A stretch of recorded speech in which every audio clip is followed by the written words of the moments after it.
it's your girl, Missy. It's been a while that I've done the reviews of what had happened yesterday on Friday Night Smackdown. I did not get a chance to see it, but I did watch it, watch certain highlights, and most of them were very, very interesting except for one that was pretty stinking long, and I'm glad they put it to the end. So we're back to doing these again, and it's basically, if you guys have not seen the recent one that I did of a Friday Night Smackdown of last month, I believe, I will put a link down below. In this video, I will be sharing with you guys my opinion and my prediction and how I really feel about anything that pertained to conversations face-to-face between this person and the opponent, and any certain matches that I found very surprising. So without further ado, I hope you guys enjoy this video and let's get into it. So if you guys have not watched the Friday Night Smackdown yesterday, it was Friday, April the 4th, and this was where they're all getting prepared for WrestleMania, which is going on starting April the 19th all the way until April the 20th. Yes, I am so excited for all the matches that are going to happen. I did take some notes of mostly one match that was really interesting and what was happening after the match, and then some face-to-face conversations that were going on with certain superstars. First one was a match, B-Fab versus Naomi. It was supposed to be just B-Fab and Naomi, and there was no interference as always, but you never know. And I'm not gonna lie, B-Fab is really good. She's a really good wrestler, and Naomi is too, you guys, do not get me wrong. But if you guys were wondering, in that match, yes, Naomi won. When the match was over, Naomi had called Jade Cargill and asked her to come out because she was still standing. And lo and behold, Jade Cargill came from behind and attacked her. Somehow the security guards, they all came trying to stop the fight between Naomi and Jade Cargill, and that did not go so great. That was planned cut. But then after they tried to get separated, Nick Aldis came out, made his announcements, and he said, you know what? I'm sick and tired of this. There's only one solution to this problem. Naomi versus Jade Cargill at WrestleMania. It was a huge surprise because, yes, I really want the issue between Naomi and Jade to be done. The next one, Tiffany Stratton and Charlotte Flair, they come out face to face and they are going to question each other. And the guy, I don't know the guy's name, but he asked Charlotte Flair if she made the right choice in picking Tiffany Stratton at WrestleMania. Charlotte Flair states that she has no regrets for choosing Tiffany Stratton. The only thing was that Tiffany Stratton kept begging for Charlotte Flair to pick her, and all Charlotte Flair did was receive the gift and allowed it. Charlotte Flair says that she made the right choice because she wanted to show the smartest fans in the world that there is no comparison. And then Tiffany says that Charlotte's biggest competitor has never been within this ring, but it has always been the fans. She says that no matter how hard you try or how long you're out for, that's a battle you'll never win. Motor City Machine Guns versus DIY. This match was actually for who would win to face off the Street Profits for the tag team titles. And obviously you guys know the Motor City Machine Guns won. This one is all about a favor that CM Punk is really asking from Roman Reigns. And this one was really long because there was a lot of ones that felt like hints that made it sound like it was a favor. So Roman Reigns, obviously you guys know Roman Reigns, every time he's in either Chicago, New York, or Los Angeles, he would say, whatever city, acknowledge me. That's how he starts it off. He asked if CM Punk is here. He's asking him if CM Punk is still talking about the favor that he is asking of him. And Paul Heyman says, yes. So this gets interesting. Roman Reigns starts sharing a secret to share with the world and the fans that are there. Everything about CM Punk. He says that CM Punk wouldn't be able to be in the main event or be back on the ring if it wasn't for Roman Reigns. And then he starts talking more about CM Punk and him saying that now he finally got to meet the tribal chief and now he's asking for the favor and we want to know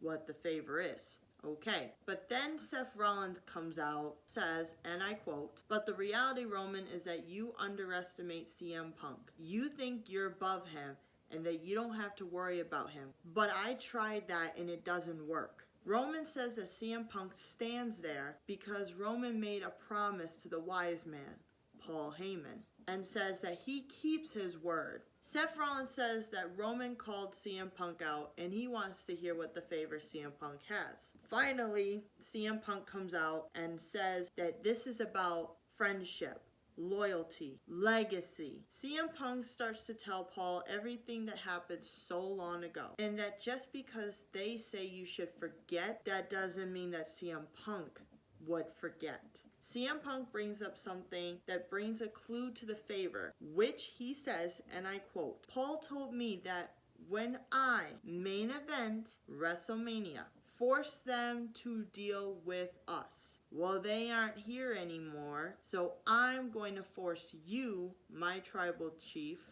I'm going to force you out of your comfort zone and force you to deal with us. Because at WrestleMania, in the main event, and in my corner, your wise man, my best friend, Paul Heyman." So before I continue this last part of what I got, let me explain that what I think the favor is in short. CM Punk, he wants Paul Heyman to be on CM Punk's corner and not Roman Reigns. But to continue on, so here's the thing. When Roman Reigns heard that that's what the favor was, Roman Reigns had the look of confusion and almost angry, which took about maybe a couple minutes to try and process that and be like, wait a minute, you're not asking me to have Paul Heyman, my wise man, go to your corner at WrestleMania and leave me by myself while I wrestle against you and him? And then with Paul Heyman, he has the look of, oh my God, no, you did not just ask him that favor. So Roman Reigns says that Paul Heyman loves him. Paul Heyman needs him. And even if Roman Reigns lets him go, he knows that Paul Heyman wouldn't do it. So Roman Reigns asked Paul Heyman to let him down easy. And in short, to refuse the favor that CM Punk was asking. Honestly, this took about 30 minutes because at the time, Paul Heyman was literally crying and then trying to tell Roman Reigns that CM Punk is his best friend and that it's not easy to say no to your best friend after he just helped Roman Reigns at War Games. Correct me if I'm wrong. But it takes about 30 seconds, probably about a minute, for Paul Heyman to re-register himself. And all of a sudden, Paul Heyman says, "No, my tribal chief, I can't do that." Roman Reigns was so goddamn stunned by what he just heard from Paul Heyman, his wise man. And I don't think he pushed him, but it looked like he gently pushed him back toward the side of the ring. And I think he was saying something to him, but you can't tell because his back is turned. And before you know it, you see Seth Rollins busting out laughing, saying, "I knew it, I knew it, I knew it." And then you have CM Punk who's just smiling away, ready to take on that moment to strike. And that's what he did. When he got the opportunity, CM Punk attacked Roman Reigns from behind. And once he was finished with Roman Reigns, he turned his attention to Seth Rollins. Seth Rollins just looked at him and said, "I ain't gonna fight you. I'm waiting until WrestleMania." And he walked out. So that's the long one of what happened. And then lastly, Nick Aldis comes out and he says something to the fans of a little clue that says, "This is why we say don't try this at home." Kevin Owens comes out and you can see that Kevin Owens is just a little bit disappointed in what he's going to tell the fans of what he was going to say, and says that the neck injury that he had 4 months ago has been really bothering him, and it has gotten to the point where they couldn't figure out what it was or how serious it was until the doctors and Kevin Owens had both found out what it was and how serious it looks, and he is forced to have neck surgery. He does not know how long he's going to be out, and he does not know when he will be returning to WWE. But he also says that this does suck. It really sucks even more because he can't be in the ring with Randy Orton at WrestleMania. So he was told that he had to drop out of the match at WrestleMania because he has to go for the neck surgery. He has no choice. He tells everybody that he's sorry. He's very grateful that the company understands and that they're going to allow him to do whatever he can, and hopefully he could come back. Whoever knows. Randy Orton comes out after he hears that news, and he doesn't say nothing to Kevin Owens, but all he does, he walks toward the ring, looks dead at Kevin Owens, doesn't say nothing, and then watches him walk out. He doesn't even get booed, but everybody is a little bit devastated that Kevin Owens had to leave to take care of the injury that he has been dealing with, which now makes it even worse because Nick Aldis tells Randy Orton that since you've heard that Kevin Owens will not be competing with you at WrestleMania, it means that you do not have any matches at all, and that he is no longer wrestling at WrestleMania, which really pisses off Randy Orton. What does Randy Orton do? most of the fans told him to attack Nick Aldis, the SmackDown general manager, and guess what? He did. He RKO'd Nick Aldis. If you guys are saying that guy is going to give him a definite fine, heck yeah, he's going to give him a fine. So, that is what has been happening yesterday and those devastating news and whatnot. I also want to share with you guys the books that I have read last month. I've only read 7 books last month, and I know I had a lot going on, and I'm trying to get back into reading like every single day, but I've been so busy. So I'm going to show you guys the books that I've read in the month of March. So I'm going to get that for you guys real quick, and I'll be right back. Here are the 7 books that I've read, and most of these, practically all of them, I gave a 4.5, 4 stars, or 5 of them. And you probably know by these which ones are 5 stars and which ones are not. So the first one I read is this one right here. These Twisted Bonds by Lexi Ryan. Book 2. Let me explain. The reason why I didn't get the first one, and they say you're supposed to read the first one before you read the second one, I was not able to purchase the first one, and they didn't have it at the bookstore, and I gave this book 5 stars. I'll just do the summary because I can't really remember this book. You have Bree, the main character. She finds herself caught between 2 princes, which is Sebastian and Finn, and also 2 destinies, while the future of the Fae realm hangs in the balance. After Abriella's sister was sold to the Fae, she thought life couldn't get any worse. But when she suddenly finds herself caught in a web of lies of her own making, loving 2 princes and trusting neither, things are not quite as clear as she once thought. As civil war wages in the court of darkness, Bree finds herself unable to choose a side. How can she know where she stands when she doesn't even know herself anymore? There were a lot of great quotes in there, a lot of action, a lot of love. It felt like a love triangle. What I put in this review is there's nothing bad about this book. The only thing I'm going to say is that, like I said, it did have a lot of life lessons. I liked the main character the most because she was dealing with the love triangle between the person that she was bonded to in the first book and then the other person that she was questioning about, like, why she's always attached to Finn. Would I keep this book? I don't know. Would I reread this book again in the future? Probably not. But overall, I love this book and I would definitely recommend this book to anybody. The next book I have it's very popular. I've always seen it on Book Talk and other people that do book recommendations on it, and they say that this book really makes you feel like you want to bust out crying.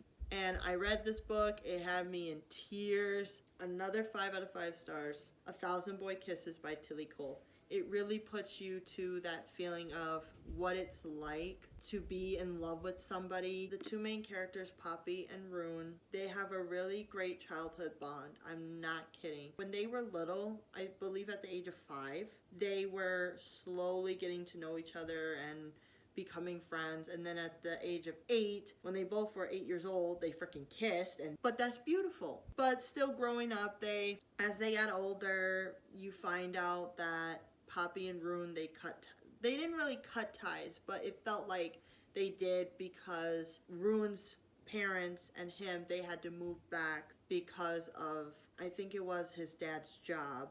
And Rune was not really happy about it, so he got real pissed until one day he comes back and he gets upset with Poppy because he doesn't know why she stopped talking to him and didn't really communicate with him at all. When you get closer to like the end of the book and you put the pieces together, you realize why she had to do what she did. Rune is just heartbroken. When I read this book, I really cried. Will I keep this book for the rest of my life and hopefully read this again in the future? Absolutely. So after I read A Thousand Boy Kisses and I was lingering through that, I was saying to myself, okay, why don't I find something that will lift me back up? You guys know me, I love a good romance book, but this one, never read a book that was so god dang funny, especially if you're in a bad mood. This book is for you. Another 5 out of 5 stars, Assistant to the Villain by Hannah Nicole Manor. I know I'm pronouncing her name wrong. I'm sorry.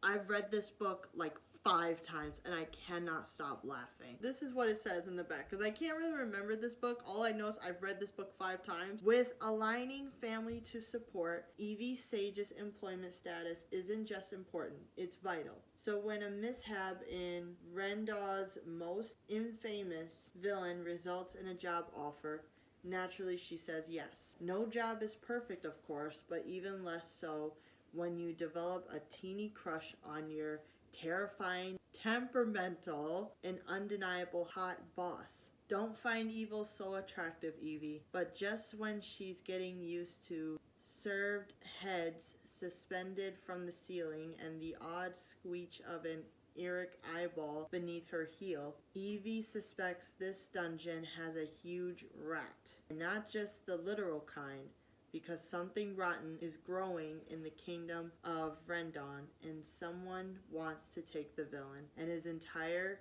nefarious empire out. Now Evie must not only resist drooling over her boss, but also find out exactly who is sabotaging his work and ensure he makes them pay. After all, a good job is hard to find. My review was, I loved this book so much. I love the relationship between Evie and the villain, mainly the character Evie, because her main focus is to take care of her father and support her sister while working for the villain. So, will I keep this book and reread it again in the future? Yes, I'm keeping this book. Yes, I'm rereading this book in the future. Even though I've read it 5 times, it's still good enough. The next one, Bride by Ali Hazelwood. I have read her book. I've read one of her books, which is Love Theoretically. That one was okay, but I looked at this one and I've seen it a bunch of times on TikTok and on Book Talk, and I was like, I've got to read it because there's a lot of hype going around in this book. The ending of this book,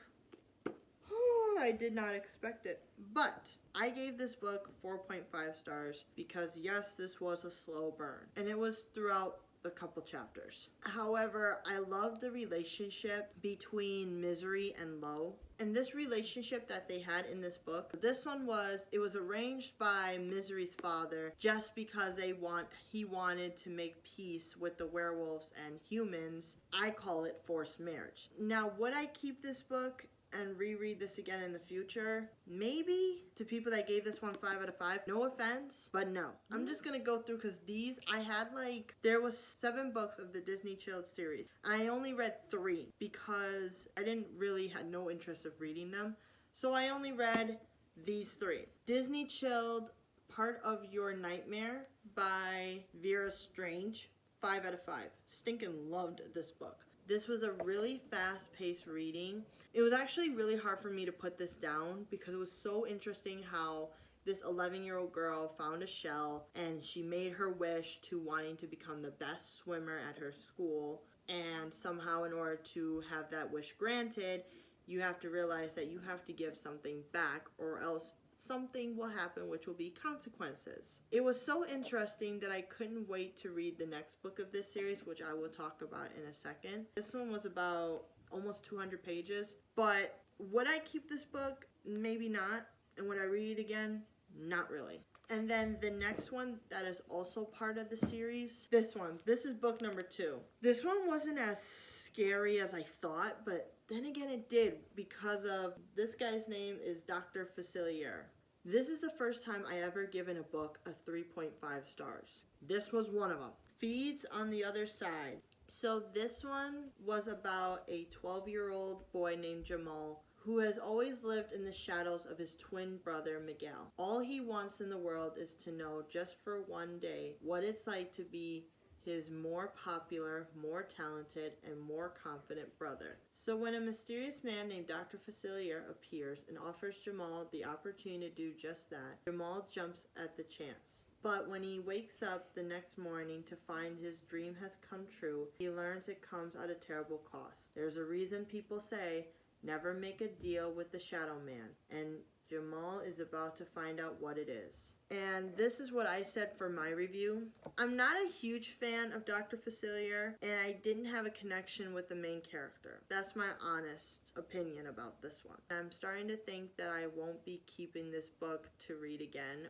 And then the last one in this video is book number 3, Second Star to the Fright. This one is the villain, Captain James Hook. And this one is about an 11-year-old named Barry who doesn't want to grow up. And his wish, once he had found the hook, which is right here, he had asked for one wish, which was, I wish to never grow up and to stay an 11-year-old kid. Guess what happened? The same goes with these 2 books. The dream came true. And every stinking time, he was technically supposed to graduate, be with his friends, and go somewhere. Nope. He's still an 11-year-old kid who's going to school every stinking time he's an 11-year-old. And he finds that strange because his friends don't even know him, and they still see him as an 11-year-old kid until the pieces are tied together and there's the plot twist of what's been going on, and then they try to figure it out, and then bada bing, bada boom. But this one was a tiny bit scary, in my opinion. So, this one, same problem, but the thing is, it was pretty good. It was just slow, and I don't think I would keep this book. That is everything that I wanted to share with you guys. Hopefully, you guys enjoyed this video. Please like, comment, and subscribe if you haven't already. I post new videos every Tuesday. Please stay tuned for another video, and until then, miss you already.